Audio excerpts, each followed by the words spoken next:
capítulo 18, versículo 24. Irmãos, eu não sei vocês, mas eu sinto muito a presença de Deus aqui. Eu não sei se você deve alguma coisa a alguém, você não quer falar em outras línguas, você não quer sentir, você está se negando para você mesmo, eu não sei. Mas eu sei que Deus tem algo para fazer grandioso em nossos corações. E nós precisamos, irmãos, ter em nossa vida como objetivo voltar de fato a sentir a presença de Deus como um dia você já sentiu. Você não pode se acomodar com a mornidão espiritual. Você não pode se acomodar em não se sentir tocado por Deus, não ser transformado, mudado. Você não pode se conformar em ficar tanto tempo sem sentir a presença gloriosa e grandiosa e achar que isso é normal. Nós não podemos mais ser assim. Eu tenho visto que Deus tem usado tanto o pastor Fabrício como o pastor José em oração. Na pregação de 2 semanas atrás do pastor Fabrício, aqui ele falou sobre isso. Eu sinto que isso é um chamado de Deus à sua igreja, a voltar de fato, voltar a ser ministros dos dons espirituais de Deus nessa terra. Nós precisamos disso, não de sermos sensíveis à presença de Deus, de sermos sensíveis ao agir de Deus, em nome de Jesus. Atos 18, versículo 24. Tentarei, irmão, ser muito breve por causa da hora. Sei que o pastor me deixou à vontade, sei disso, mas tentarei ser muito breve. Diz assim o texto: nesse meio tempo chegou a Éfeso um judeu natural de Alexandria, chamado Apolo, homem eloquente e poderoso nas Escrituras. Ele era instruído no caminho do Senhor e, sendo fervoroso de espírito, falava e ensinava com precisão a respeito de Jesus, conhecendo apenas o batismo de João. Apolo começou a falar ousadamente na sinagoga. Quando Priscila e Áquila o ouviram falar, levaram-no consigo e com mais exatidão lhe expuseram o caminho de Deus. Quando ele resolveu percorrer a Acaia, os irmãos o animaram e escreveram aos discípulos para que o recebessem bem.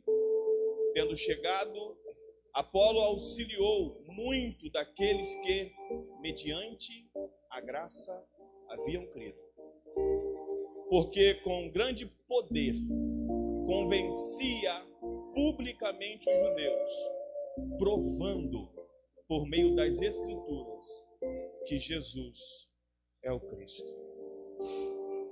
Ó Deus, eis-nos aqui, Senhor. Fala através da tua palavra. Portanto, se tu falares, a glória é sua, a honra é sua, em nome de Jesus. Amém. Amados e queridos irmãos, o livro de Atos dos Apóstolos, escrito por Lucas, ele buscou mostrar para nós, para a Teófila, a qual ele escreveu, e hoje para nós, ele busca mostrar como foram os primeiros anos da igreja, como a igreja ela aparece no cenário após a assunção de Jesus. A Bíblia diz no capítulo 1 de Atos que Jesus ele foi assunto aos céus e comissionou aqueles que ouviram a pregarem, serem testemunhas dele, tanto em Jerusalém, eles deveriam ficar ali até serem revestidos de poder, ali em Jerusalém, em Judeia, em Samaria e até os confins da terra. A ordem de Jesus foi: fiquem em Jerusalém, sejam cheios de poder, e não fiquem em Jerusalém cheios de poder. Depois de serem cheios de poder, vão e sejam testemunhas do que eu estou dizendo a vocês. O que eles fazem é estarem em Jerusalém até o capítulo 2, onde eles estão num cenáculo, possivelmente o cenáculo da Maria, mãe de João Marcos. E ali estavam sentados. E de repente veio do céu um som como de um vento veemente. E eles começaram a falar em outras línguas, em línguas estrangeiras, daqueles povos que estavam ali na festa chamada Pentecostes. Uma festa que era em homenagem às tábuas da lei entregue a Moisés no Monte Sinai, e também era uma espécie de celebração pela colheita que havia sido feita. E eles ali recebem o dom de línguas, começam a falar em outras línguas. E aquelas pessoas que estão ali, elas começam a dizer: não são todos esses galileus? Não são todos esses da região aonde não é nobre? Uma região que ali só tem pessoas iletradas, aonde eles só podem pescar, por não podem ter outra profissão. Não são todos esses galileus? Não são todos esses incapazes? Pois bem, esses galileus, eles estão falando das grandezas de Deus em nossas próprias línguas. Então esses homens ouvem a grandeza de Deus, sobre a grandeza de Deus. E Pedro começa a pregar e a pregoar a palavra de Deus. E tudo começa sob a acusação. Eles já estão bêbados às 9 horas da manhã. É isso que está acontecendo. Então Pedro se levanta poderosamente com ousadia do Espírito e começa a falar que não. Aquilo que estava acontecendo ali não era fruto de bebida. Não. Aquilo ali era fruto de alguém cheio do Espírito Santo. Alguém que foi cheio do Espírito Santo, estava pregando, mesmo sem saber o que estava falando. Mas aqueles ali estavam ouvindo sobre a grandeza de Deus. O que acontece ali é que pessoas são convertidas. Quase 3.000 pessoas são convertidas nesta pregação. Pessoas de todos os lugares estavam ali. Pessoas de várias nacionalidades estavam ali. Cerca de 16 nacionalidades estavam ali presentes, representadas por pessoas. Todos eles receberam a palavra de Deus. E dos que receberam, uma grande parte, um grande número, se converteu ao Senhor. Ouviu, todo mundo ouviu. E uma parte desses que ouviram se converteram ao Senhor. O ministério começa a ser pregado. Pedro ainda vai pregar de novo. Quase 5.000 pessoas vão se converter. O livro de Atos, ele vai relatar aqui episódios da igreja no primeiro século. Capítulo 3, quando Tiago e João estão entrando na porta do templo, da porta formosa ali, e tem um homem paralítico e pede esmola. Não tenho prata nem ouro, mas o que eu tenho, eu te dou. Levanta e anda, em nome de Jesus. É assim que a igreja vai acontecendo no primeiro século. Capítulo 4, capítulo 5. Deus exortando a sua igreja, apresentando a sua igreja que a obra de Deus é coisa séria. Quando Ananias e Safira tentam imitar a obra de José, chamado de Barnabé, tentam imitar a sua obra, dizendo: olha só, tudo que eu tenho está aqui, sendo que não estava. Estavam mentindo ao Espírito Santo. E eles foram mortos, porque a obra de Deus não é uma obra de mentira. A obra de Deus não é uma obra de falsidade. Aqueles que ficam de engano na casa de Deus, a palavra diz que não permanecem. Esse é o perfil da igreja no primeiro século. E Lucas, ele mostra isso na carta que ele escreveu a Teófilo. Capítulo 6, aparece a seleção ali dos diáconos. Afinal de contas, os helenistas, os de fala grega, não estavam sendo bem tratados na mesa. Então se levantam alguns homens poderosos na igreja. Se levanta Estevão, se levanta Nicolau, Nicamor, entre outros nomes. Capítulo 7, você conhece a história. Estevão, ele é pego por inveja também. Ele é morto apedrejado. Capítulo 8, o evangelho não é pregado apenas agora em Jerusalém, nem só na Judéia. Agora Filipe, o diácono, chega a Samaria e começa a pregar na Samaria. Capítulo 9, conversão de Paulo. Capítulo 10, o episódio de Cornélio, mostrando que o evangelho não se resumia a um povo. Quando o povo de Deus começa a falar em outras línguas, em Atos 2, é Deus mostrando para aqueles homens que o cristianismo, que o evangelho que Jesus ensinou não se resume a um reduto de pessoas. Porque o judaísmo só era para os judeus. E pessoas que quisessem ingressar na religião tinham que andar como judeus. Pois bem, quando os homens ali no cenáculo começam a falar nas línguas estrangeiras, é Deus dizendo: o que eu tenho para vocês não se resume a um povo. Esse evangelho é para ir até os confins da terra. Então capítulo 10, Cornélio agora não é mais um judeu, agora é um homem de outra etnia que recebe também a palavra e Deus o converte. E você vai ver capítulo 15. Enfim, meus irmãos, chegamos ao capítulo 18. no capítulo 18, versículo 24, que é uma espécie de lembrete para a gente do que acontece em Atos capítulo 2. Em Atos capítulo 2, o evangelho é pregado para várias nações. E quando você lê, pode pôr o versículo 24, quando você lê o versículo 24, você percebe que Apolo não é um judeu de Jerusalém. Apolo não é um judeu da Judéia. Apolo não é um judeu ali de perto. Ele é um judeu sim, mas natural de Alexandria. Alexandria é o norte do Egito. A palavra de Deus chegou no Egito. A palavra de Deus chegou nele lá. Sabe como ela chegou lá? Em Atos 2. Quando você lê o texto, com certeza você vai querer ler. Vai dizer que ali haviam pessoas do Egito também. Então alguém ouviu as palavras de Deus. Alguém recebeu a palavra de Deus. Chegou em Alexandria e começou a pregar. E lá, um homem chamado Apolo ouviu e se converte também. Alexandria não é qualquer lugar, meus irmãos. Alexandria é um lugar que recebeu esse nome em 332 a.C. por Alexandre o Grande. Leva seu nome, Alexandria, em homenagem a Alexandre o Grande. Uma das 7 maravilhas do mundo antigo. A maior biblioteca, por muito tempo, ela estava em Alexandria. No mesmo tempo que Jesus viveu, existiam alguns homens cultos que eram de Alexandria. Alexandria era a capital da cultura. Você tem um homem chamado Filo de Alexandria, que era um filósofo, que era judeu, mas ele foi helenizado pela cultura, onde ele vai padronizar os pensamentos gregos diante dos judeus.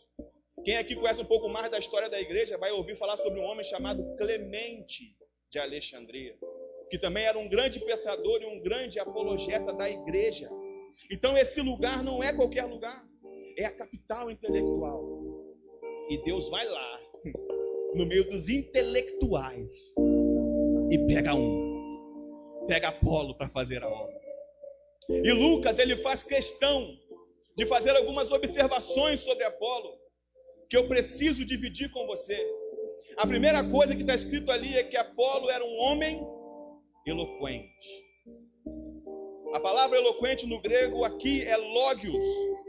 Logios, algumas bíblias aí está escrito a palavra culto. E não muda, não tem diferença. Tanto culto como eloquente se aplica essa palavra em grego, logios. O que eu quero dizer com isso é que Apolo é uma pessoa que ele sabia como falar, tinha conhecimento de causa. Apolo era uma pessoa que estudava textos, estudava livros, lia coisas que auxiliava ele a compreender o que ele estava lendo. Eu não sei você quanto tempo você tem de cristão, eu creio que vocês têm alguns que têm muito mais tempo do que eu, mas eu me lembro de ouvir de muitos que eram mais radicais, que estudar era um problema. Eu me lembro de ouvir que você estudar textos bíblicos, estudar teologia, era assinar um contrato com esfriamento. Se você estudasse texto bíblico, você não ia mais orar, você não ia mais fazer nada. Pois bem, Apolo ele estudava, Apolo ele lia. Sabe, ser culto é saber como se comunicar com as pessoas. Imagina se nós temos que lutar contra a tentação de usar o nosso dialeto evangeliquez quando estamos pregando. Né, varão? Tá ligado? Tá no manto? Tá no óleo? Amém, varão? Terra. Os irmãos têm que se policiar, tem que se policiar como se fala. Porque não pode ser de qualquer maneira, não pode ser de qualquer jeito. Então você vê um Apolo, que é um homem eloquente, culto, que na hora de falar, ele sabia como se colocar. Por isso que muitos de nós fracassamos quando vamos falar sobre a palavra de Deus. Porque chegamos para uma pessoa mais humilde, de menos informação e formação, e queremos falar rebuscadamente. Ora, varão, você creia que imensuravelmente... Não precisa disso. O que você tem que fazer é comunicar a palavra de Deus. E a palavra de Deus faz o que tem que fazer, meu irmão. Não é papel meu nem seu converter ninguém. Quem converte é o Espírito Santo. Quem faz a obra é Deus. Chega uma hora que a coisa fica até soberba. Chega uma hora que a mensagem fica em segundo plano. Ser culto, ser eloquente, é saber como comunicar a palavra, como comunicar a outro. E Apolo, ele era assim. E nós também devemos ser assim. Nós devemos estudar, ler. E eu gosto muito de falar sobre isso, porque fica parecendo que é um trabalho só dos ministros. Fica parecendo que é uma função só de quem prega. Fica parecendo que é uma função só de pastores, presbíteros, diáconos e obreiros. Não, é uma função sua também, porque a função de pregar o evangelho foi dada a todos. Deus não falou, pastores, preguem o evangelho. Não, Deus falou, ide pelo mundo e preguem o evangelho. Vão e preguem, vão e façam. Ah, irmão, me desculpa. Eu sei que você está pensando agora. Ah, irmão, me desculpa, mas quando eu começo a ler, eu durmo. E eu sei por que você dorme. Porque eu dormia também. É desinteresse mesmo. Nós priorizamos outras coisas. Nós dormimos lendo, mas não dormimos vendo jogo de futebol. Nós dormimos lendo, mas para fazer outras coisas nós mudamos até a nossa cronologia. Se eu não consigo ver de noite, eu vou ver de dia. Mas você vê. Para ler? Não. Para ler você não consegue. Para estudar você não consegue. Olhe para Apolo. Um homem que se preocupava. Um homem que era culto. Será que isso é só ele que tem que se preocupar? Ou você também tem? Eu também tenho. Segunda coisa aqui, irmão, estou resumindo muita coisa. Segunda coisa, ele era poderoso nas Escrituras. Outro puxão de orelha para nós aqui. Poderoso nas Escrituras ali, algumas Bíblias está escrita a palavra conhecedor das Escrituras. Ser poderoso nas Escrituras não é dizer que ele abria a Bíblia e saía fogo. Não existia Bíblia como nós vemos aqui. Eram rolos de pergaminho. E detalhe, os capítulos da Bíblia só vão existir no século 13, 1200 e alguma coisa. E os versículos no século 16, 1500 e alguma coisa. Por que eu estou falando isso? Porque ele era conhecedor das Escrituras sem ter muita referência. Porque se eu falar para você agora, abre a tua Bíblia em Gênesis 1, você vai lá e você acha. Agora abre sua Bíblia em Gênesis onde diz tal coisa. Você vai dizer, irmão, não sei onde está. Pois bem, Apolo sabia. Nós precisamos estudar as Escrituras, conhecer as Escrituras, estar preparado a responder àqueles que nos questionam sobre as Escrituras. Ah, irmão, mas tem um negócio, eu tenho um problema, porque eu tenho medo de na hora da argumentação eu não ter resposta. Deixa eu te contar um segredo. Você já entra em qualquer tipo de conversa vencedor. Porque mesmo que você não tenha todas as respostas, Deus está do seu lado. Você entendeu o que eu disse? Porque ninguém vai saber responder tudo. Ninguém vai saber ter todas as respostas. Mas Deus está do seu lado. Mas Deus está contigo. E se Deus está com você, Jesus te ama. Já é o suficiente. Quem faz a obra é Ele. Falar sobre textos bíblicos é muito interessante para nós. Sabe por quê? Porque as maiores heresias da história são por desconhecimento dos textos bíblicos. É pregar a Bíblia e tratar a Bíblia como um livro qualquer. Não é ser pessoas que de fato são poderosas na Escritura, no sentido de conhecer o texto bíblico. E esse é um problema da maioria dos irmãos. Eu vou aqui, com licença da palavra, dizer que é muito mais da juventude. Porque, infelizmente, os jovens estão abrindo mão de carregar o livro por causa do telefone celular. Não tem problema nenhum, tá, irmãos? Eu não sou radical a esse ponto, não, tá? Eu acho que tem que ter Bíblia no celular, tem que ter Bíblia na mão, tem que ter Bíblia onde tiver que ter. Mas sabe qual é o grande problema? É que quando você pegar a Bíblia e mandar achar Obadias, não vai achar. Quando mandar achar Sofonias, não vai achar. Devemos ser poderosos nas Escrituras. Pegar a Bíblia e saber manusear. Abrir a Bíblia, ter afinidade com ela, familiaridade, gostar dela, amar ela, não conseguir viver sem ela. Tá com dúvida? Vai na Bíblia. Está com certeza? Vai na Bíblia também. A Bíblia é o seu manual de vida, fé e prática. Se você não conhece a Bíblia, você não vai ter uma vida perfeita. Se você não conhece a Bíblia, você não vai ter uma fé perfeita. Se você não conhece a Bíblia, você não vai ter uma prática perfeita. Qual é a novidade disso? Nenhuma. Então por que nós erramos? Posso repetir de novo? Nós somos muito desinteressados. Ah, mas eu leio sempre, leia mais. Porque nunca é o bastante. É uma fonte inesgotável. Oséias disse: conheçamos e prossigamos em conhecer o Senhor. Conheçamos e prossigamos em conhecer. E você só vai conhecer Deus através das Escrituras. Eu não sou contra, deixar isso claro para vocês. A experiência, ela acontece, meus irmãos. Você tem experiências bíblicas. O que Paulo viveu no caminho de Damasco foi uma experiência. O que qualquer pessoa que foi curada na Bíblia viveu uma experiência de cura. Você com certeza viveu experiências com Deus na sua vida.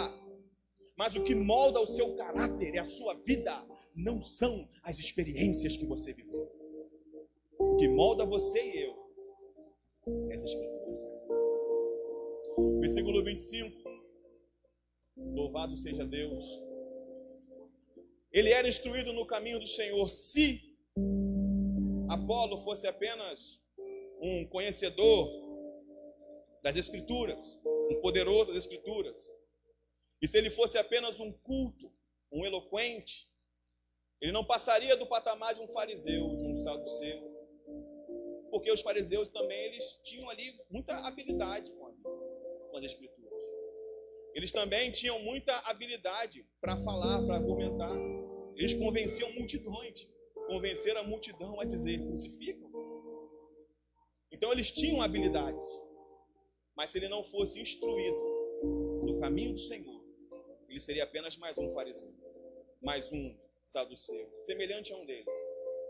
Mas ser instruído no caminho do Senhor significa que ele não lia as Escrituras como aqueles homens mortos liam as Escrituras. Sabe, a Bíblia diz, se eu não me engano, em 2 Coríntios 3,16, que quando Deus te revela as Escrituras, as escamas dos olhos se caem. O judeu, quando olhava para as Escrituras, olhava com escama nos olhos. Mas quando a luz do Evangelho chegava, essas escamas caíam dos seus olhos. Então ele foi instruído, provavelmente por esses irmãos que levaram a palavra para ele. Continuação, e sendo fervoroso de espírito, aqui aponta para um homem que não somente acreditava naquilo que falava, mas também agia em relação àquilo. Ele tinha disposição para fazer o que tinha que ser feito. Esse jogo de palavras aqui é interessantíssimo para nós. Continuação, ele falava e ensinava com precisão a respeito de Jesus. Para você, vai chegar pessoas desinteressadas. A esses, você também deve falar. Aos interessados, você deve ensinar. Que tarefa difícil, hein? Será que é fácil ensinar? Porque ensinar significa também averiguar se a pessoa ela entendeu o que você disse, se ela tem ciência do que você falou, saber se ela tem alguma dúvida sobre o que você disse. Você pensa que ensinar é fácil? Ensinar não é fácil. Mas sabe o que é mais maravilhoso? É o que João escreveu na sua segunda epístola. Ele escreveu: eu amo quando as pessoas que me ouvem praticam o que eu digo. Praticam o que eu digo. Então ele falava e ensinava a respeito de Jesus, só que ele tinha uma deficiência. A deficiência é que ele conhecia apenas o batismo de João. Provavelmente ele não teve acesso às informações do final de Mateus 28, pregado pelo pastor Ronaldo aqui na semana passada, né, onde fala que Jesus ele dá as instruções e que as pessoas deveriam ser batizadas. Ele talvez não tinha tido essa informação. Então ele ensinava, versículo 26, ele ensinava sobre a palavra de Deus, ele ensinava sobre Jesus, mas ainda não ensinava, versículo 26, mas ainda não ensinava sobre o batismo que Jesus havia ensinado em Mateus, capítulo 28. Versículo 26, Apolo começou a falar ousadamente na sinagoga.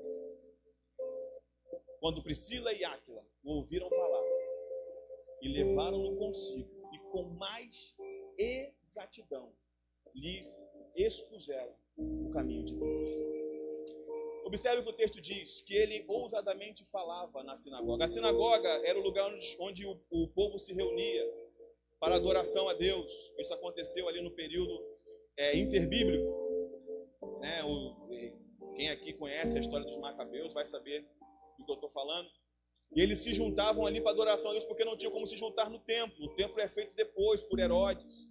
Leva 44 anos para ser erguido, se eu não me engano. E eles se juntavam na sinagoga. E ao se juntar na sinagoga aconteciam os embates, as conversas, as perguntas, os questionamentos. E nesse ambiente, ele ousadamente falava sobre Jesus. E eu olho para esse texto e eu acho estranho como existem cristãos que dizem que religião não se fala. Eu já presenciei situações como essa, de irmãos falarem comigo, olha irmão, se chegar uma pessoa de outra religião, irmão, nem falo nada. Mas por que você não fala nada? O que a apologética te fez, né, pastor José? Qual o problema de você falar que o Deus que você serve é verdadeiro? Olha para Apolo. Apolo não tinha problema, ele pelo contrário, talvez você não tenha esse chamado, eu respeito, mas não descredibilize quem tem. Apolo chegava nas sinagogas e lá falava ousadamente sobre as Escrituras. Quando alguém falava sobre Isaías 53, ele falava, olha, esse texto aí é sobre aquele judeu. Qual judeu? Aquele judeu, vocês sabem, o que foi crucificado. Aquele que vocês mataram. É sobre ele que o Antigo Testamento fala, porque toda vez que a Bíblia falar o termo Escrituras aqui, está apontando para o Antigo Testamento. Gênesis até Malaquias. Ele está falando, olha, tudo que vocês estão dizendo, que vocês estão falando, fala sobre Jesus. Fala sobre ele. E eu vou mostrar para vocês. E ele mostrava isso, só que ele tinha problemas ainda. Então, Priscila e Áquila, algumas pessoas pegam esse texto e falam sobre o pastorado feminino, que Priscila era pastora da igreja, mas não dá para conciliar isso com 1 Coríntios 16, 19, onde põe o nome de Áquila primeiro. Aí fica difícil, né? Agora é Áquila e Priscila, como é que resolve isso, né? Enfim, o texto não é esse. E levaram ele e começaram a falar com ele com exatidão sobre o caminho, sobre Jesus. E aqui eu quero destacar duas coisas muito rapidamente para vocês. A primeira coisa é que humildade de Apolo aqui. Sabe por quê? Porque ele já estava bem, irmãos. Ele na discussão, preste atenção que isso é grandioso, porque nós precisamos ser assim também. Na discussão, na sinagoga, ele já estava bem. Os argumentos dele eram melhores. As coisas que ele falava transformava ele num campeão na disputa. Quando ele falava sobre a igreja, sobre os textos do Antigo Testamento e apresentava Jesus, ele saía vencedor. Ele saía bem. As pessoas eram convencidas. Mas lhe faltava uma coisa. Ele podia falar, não, ô Priscila e Áquila, o que eu estou falando, fazendo, está dando certo. O que eu estou pregando está resolvendo. O que eu estou pregando já está dando certo aqui. Mas ele não fica. Quando ele ouve, olha só, Apolo, tem coisas que você precisa aprender um pouco melhor. Levaram-no consigo e com mais exatidão lhe expuseram o caminho de Deus. Apolo tem mais coisas aí. Apolo, Jesus, ele tem um batismo. Ele instituiu uma fórmula. Não é o de João mais, o Apolo. Agora é o outro. Apolo, ele ressuscitou. Apolo, você pregue, Apolo. Vai por esse caminho aqui, Apolo. E Apolo, mas estava dando certo, mas se vocês estão ensinando certo, eu vou acrescentar e tirar aquilo que não serve. Qual é o meu comportamento quando alguém me repreende? Qual é o seu comportamento quando alguém te repreende? Quando eu olho para Apolo, eu vejo humildade. Quando eu olho para mim, às vezes eu vejo rebeldia. Porque a gente aprende em casa também. Né? Com a esposa, com o esposo, a gente questiona. Mas ele não. Ele ouviu melhor sobre o caminho de Deus. Versículo 27. Quando ele resolveu percorrer a Acaia aqui você leia Corinto. E Apolo era uma pessoa tão eloquente. Eu quero ler com os irmãos rapidamente. 1 Coríntios capítulo 1, versículo 12, diz assim: quero dizer com isso que cada um de vós diz: eu sou de Paulo, e eu de Apolo, e eu de Cefas, e eu de Cristo. A igreja em Corinto, ela estava até dividida, porque aqui Acaia é de fato a região de Corinto, para onde Apolo vai, ele é encorajado pelos irmãos para ir. E lá a igreja fica apaixonada, alguns irmãos ficam apaixonados pela maneira como ele falava. Capítulo 3, versículo 4. Porque dizem um, eu sou de Paulo, e outro, eu sou de Apolo. Porventura não sois carnais? Olha como Paulo via as preferências para os irmãos. Eu gosto de um e não gosto de outro. Eu prefiro um e não prefiro o outro. Olha como ele via esses irmãos como carnais. Então você já pode parar com isso, né, irmãos? Todos nós aqui somos servos de Deus, da mesma forma. Versículo 5. Pois quem é Paulo e quem é Apolo, senão ministro dos quais crestes, conforme o que o Senhor deu a cada um. Eu plantei, Apolo regou, mas Deus deu o crescimento. Versículo 22, se eu não me engano, deixa eu ver se está aqui. Versículo 22, capítulo 3. Seja Paulo, seja Apolo, seja Cefas, aqui é Pedro, seja o mundo, seja a vida, seja a morte, seja o presente, seja o futuro, tudo é vosso, e vós de Cristo, e Cristo de Deus. O que eu quero dizer com isso é que Apolo, ele vai para cá, e os irmãos animam ele, como o texto diz. Os irmãos escrevem carta para que Apolo chegue até Corinto, bem recomendado. Apolo não era apóstolo. Isso é preciso ser dito também. Apolo precisava de recomendações, porque Apolo não era apóstolo. Apolo não era bispo. Paulo chama Apolo de ministro, de trabalhador, porque essa é a origem da palavra ministro, trabalhador. Ele era uma pessoa que falava, um trabalhador. Assim como você também é um trabalhador do evangelho. Assim como você também milita na mesma causa.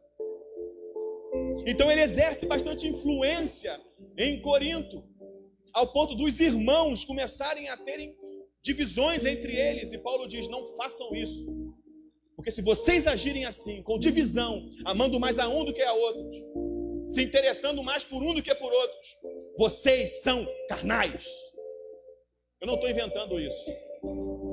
É a Bíblia quem diz. Porque a divisão é uma das obras da carne, que está prevista em Gálatas capítulo 5, a partir do versículo 17. Então aqui está mostrando que ele chega, Apolo chega, eu vou ler o versículo 27 e 28 junto, porque é suficiente. Tendo chegado Apolo, auxiliou muito aqueles que mediante a graça haviam crido. Observe, o que ele faz é auxiliar alguém que não creu por conta própria. São pessoas que através da graça de Deus creem no que é dito. A fé vem pelo ouvir e ouvir da palavra de Deus, mas isso só pode acontecer com a graça que se manifesta através da exposição do evangelho. Irmão, não se engane, você não consegue crer por conta própria. Você não vai crer por conta própria. Se a palavra de Deus não for um martelo que esmiúce essa penha que você carrega no peito, você não crê. Você não acredita. Então, pela graça, essas pessoas criam. E olha por que elas se sentiam confortáveis.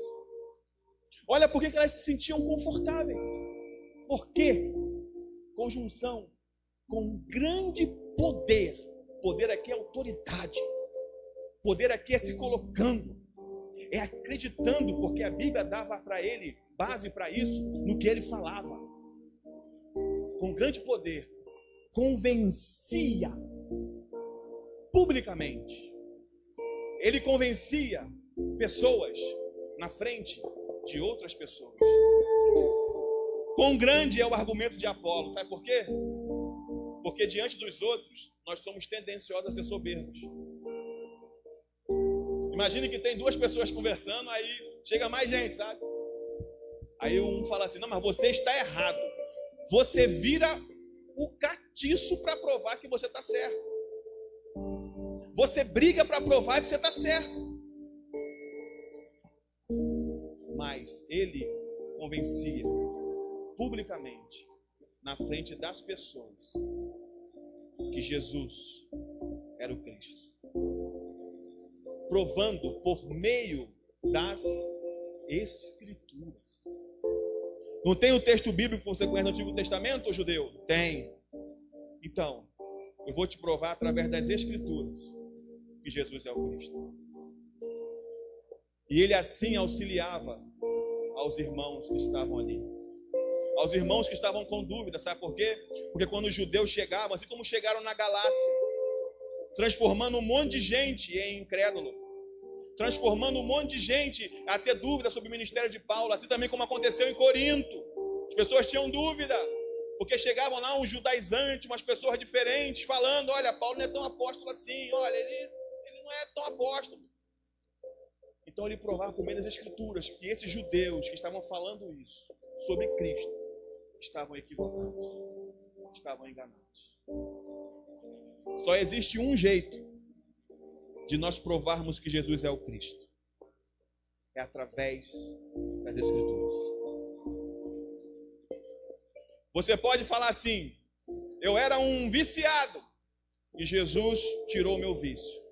Isso é um testemunho de vida. Mas isso não converte ninguém. Isso só mostra que Deus é poderoso. Mas se converte alguém, são as Escrituras. Sabe, se existisse uma outra coisa que convertesse alguém, que mudasse alguém, que convencesse alguém, que transformasse alguém, sem ser as Escrituras, seria um problema. Porque teria que ficar em pé de igualdade, não tem como. As Escrituras são absolutas. Ela é suficiente. Eu fico impressionado, e eu gostaria de já estar entregando. Eu fico impressionado como nós, infelizmente, temos pessoas que colocam até mesmo homens, pastores, acima das Escrituras.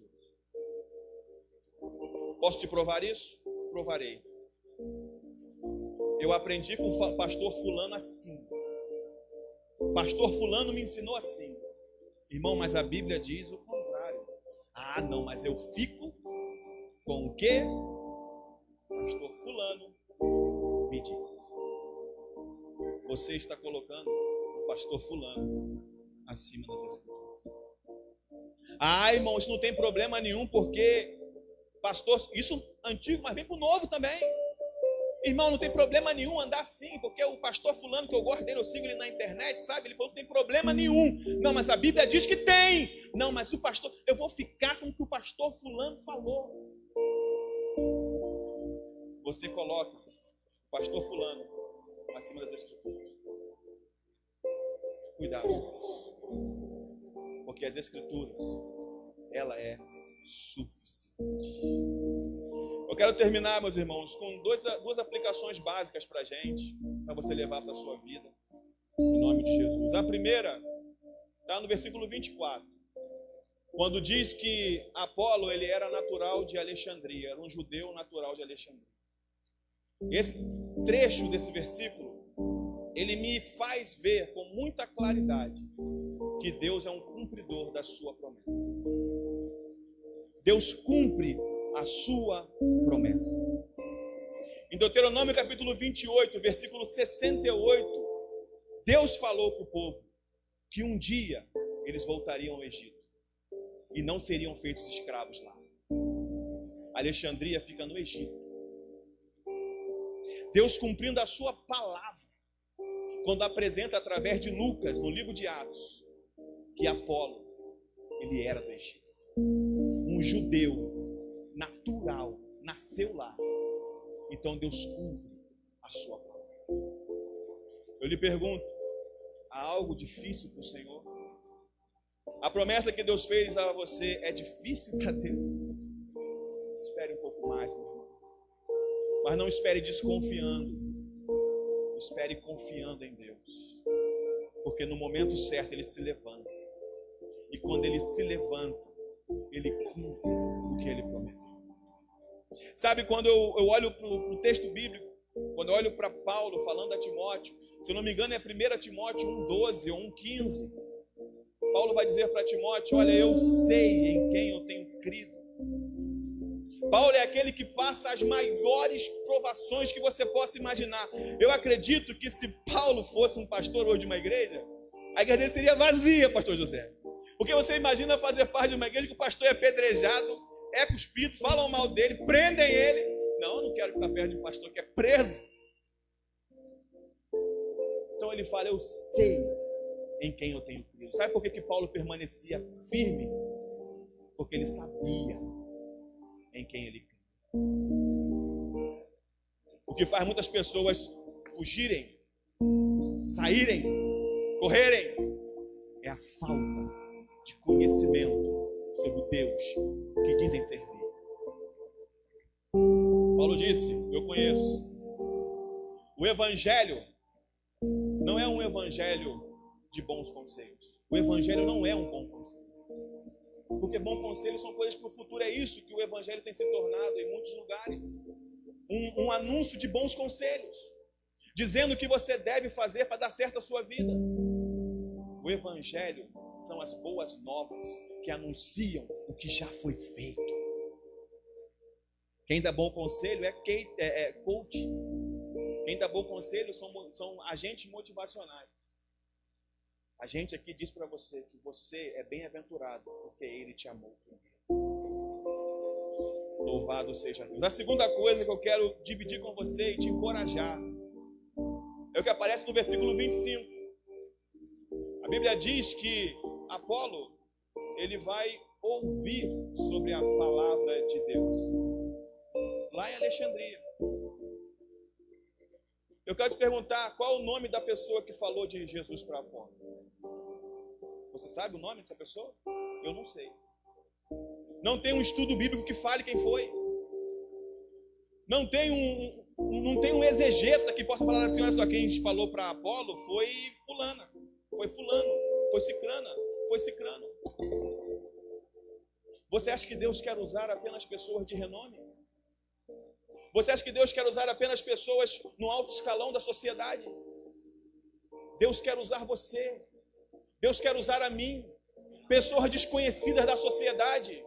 Você passa pelo centro da cidade e ninguém te conhece. Deus quer usar você para converter alguém. E para esse alguém ser um Apolo da vida. Ser alguém para falar da palavra de Deus ousadamente a outro. Ir a lugares que você hoje não consegue ir.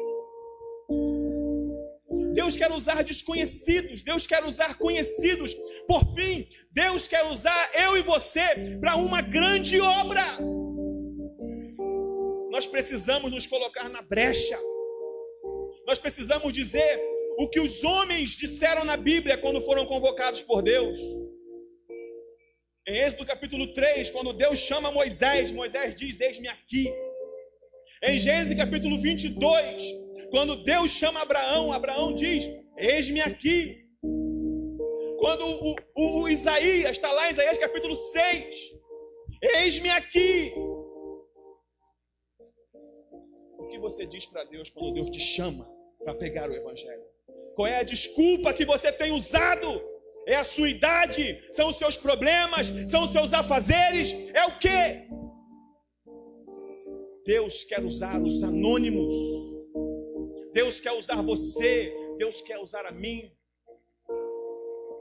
Não vamos nos esconder atrás das nossas desculpas, atrás dos nossos problemas, porque Deus quer usar homens e mulheres dispostos, que digam: Senhor, eis-me aqui, envia-me a mim. Eu não sei quem Deus usou para falar com Apolo.